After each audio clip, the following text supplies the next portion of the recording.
If you've been following my channel for a while now, you might have noticed a pattern in how I publish my Spiral Abyss guide videos. For one, I make separate guide videos for each chamber of the Spiral Abyss rather than each floor.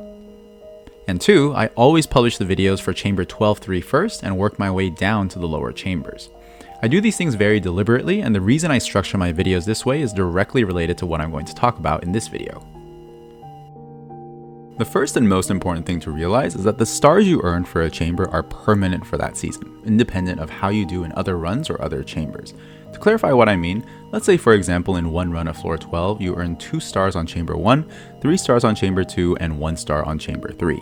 Then in the next run, let's say you got 3 stars on chamber 1, 1 star on chamber 2, and then you got tired of chamber 3 so you just abandoned that run. Now, even though your performance on Chamber 2 in this second run wasn't as good as your first run, you already got 3 stars on Chamber 2. They're not going to take away those stars just because you're not 3-starring it every time.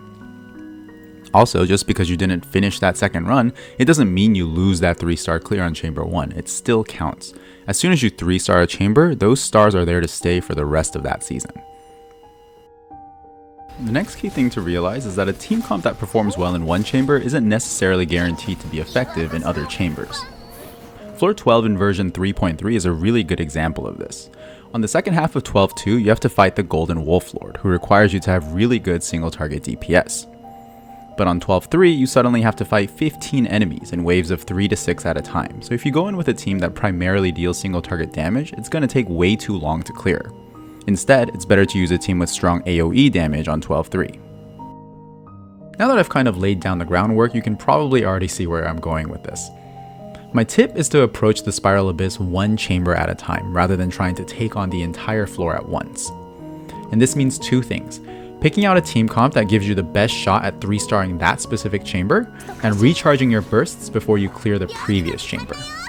The key here is that we're doing everything we can to maximize our chances of 3-starring just that chamber. Then we can restart the floor and repeat this process for each chamber. Your first reaction to hearing this might be that it just sounds like doing 3 times the amount of work to clear one floor. And of course, if you already have a roster that's capable of sweeping the entire floor in a single run, you're absolutely right. There's no need to restart the floor for every single chamber. But a lot of players who seek help in the Spiral Abyss or stumble upon my channel often don't have that luxury to put together the optimal team comp for the entire floor.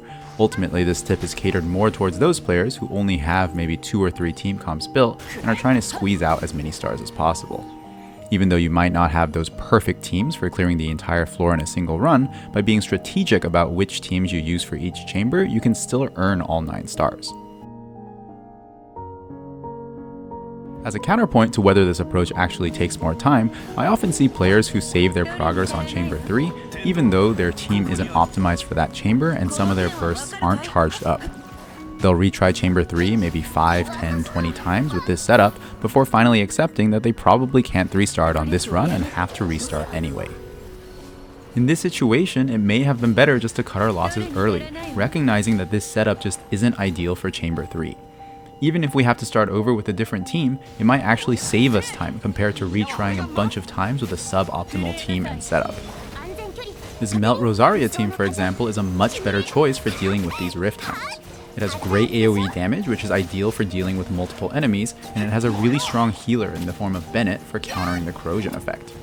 Since it doesn't have a Geo character, it's going to take me longer to get through the Wolf Lord on the chamber before this, and I definitely won't be able to 3-star that one. But that's okay. On this run, I'm only focusing on 3-starring Chamber 3, and I picked out this team for that specific purpose. I'm not worried about how many stars it can get me in the other chambers, as long as it can reach Chamber 3. There is one more tip that's related to the ordering of my videos, but this is more psychological rather than strictly better for earning stars. And that is to start by targeting Chamber 3 first. One of the worst feelings for me is when I'm only missing stars on Chamber 3, but knowing that I have to grind through Chambers 1 and 2 just to attempt Chamber 3 again. Rather than putting myself in this position, what I prefer to do is start the floor with a team that I think has the best shot at 3-starring Chamber 3. For my initial runs, I don't worry about getting any stars on Chambers 1 and 2. My focus is to set up my first run so that I maximize my chances of 3-starring just Chamber 3. Even with all this setup, I may not be able to do it on that first run. Maybe I need to rethink my team comp, or maybe I need to wait for a day with better cards. But if I am able to 3-star Chamber 3, that means I never have to worry about it again for the rest of that season. For my next run, I can repeat the same process for Chamber 2, and after I clear it, I can just leave. I don't even have to enter Chamber 3 because I've already earned those stars. And this to me is a huge psychological relief. This is like the opposite of procrastination. The main idea is to try to deal with the hardest thing first so that we avoid the anxiety of having to deal with it later. Hopefully at this point I've convinced you to at least consider this chamber by chamber approach to clearing the Spiral Abyss. It's the reason my videos are structured the way that they are, and it's almost always the first piece of advice I give whenever someone asks me for help. There are so many people who reach out to me who already have the potential in their roster to 9-star 4 or 12, but they're stuck in this mentality that they have to clear it with a single team in a single run. This is just adding an additional obstacle that makes it harder for yourself.